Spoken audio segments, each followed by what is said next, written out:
भारतीय संस्कृतीमध्ये ज्यांच्या नावाशिवाय श्वास पूर्ण होत नाही आणि ज्यांच्या आदर्शाशिवाय समाज पूर्ण होत नाही, अशा प्रभू श्रीरामांचा आज जन्मोत्सव। राम हे केवळ 2 अक्षरी नाव नाही, तर तो या देशाचा आत्मा आहे।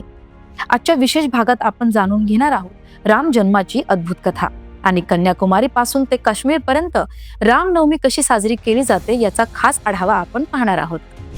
तर प्रथमतः आपण प्रभू रामांचा जन्म कसा झाला हे जाणून घेऊयात।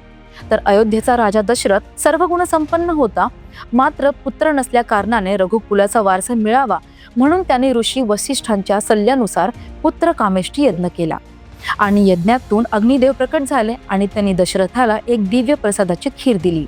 ही खीर दशरथाने आपल्या 3 राण्यांना म्हणजेच कौशल्या, कैकेयी आणि सुमित्रा यांना दिली।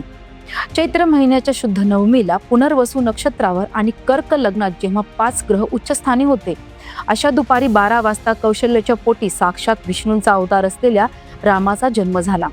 सूर्यवंशाचे राजे असल्याने सूर्याच्या साक्षीने हा सोहळा पार पडला। भारताच्या प्रत्येक कोपऱ्यात रामनवमीची एक वेगळी पद्धत पाहायला मिळते। जसे की अयोध्या येथे रामनवमी म्हणजे दिवाळीसारखा उत्सव असतो। शरयू नदीत स्नान करून भाविक रामलल्लाचे दर्शन घेतात। नव्याने बांधलेल्या भव्य मंदिरात रामाला सूर्यटिळक म्हणजेच सूर्याची किरणे थेट रामाच्या कपाळावर पडतात। हे या वेळचे मुख्य आकर्षण आहे। तर भद्राचलम म्हणजेच दक्षिण भारतात या दिवसाला सीताराम कल्याणम म्हणजेच सीताराम विवाह सोहळा म्हणून साजरे केले जाते। येथे राम जन्मापेक्षा रामाच्या विवाहावर अधिक भर दिला जातो। सरकारतर्फे या विवाहासाठी मुक्ता म्हणजेच मोती अर्पण केले जातात। महाराष्ट्रात रामाचा पाळणा गाण्याची परंपरा आहे। ठीक 12 वाजता गुलालाची उधळण करून श्रीराम जय जय रामचा जयघोष होतो। सुंठीचा प्रसाद वाटला जातो। तसेच अनेक ठिकाणी रामनवमी कीर्तने 9 दिवस चालतात। रामाने कधीही चमत्काराचा आधार घेतला नाही, तर मानवी मर्यादांमध्ये राहून अधर्माचा नाश केला।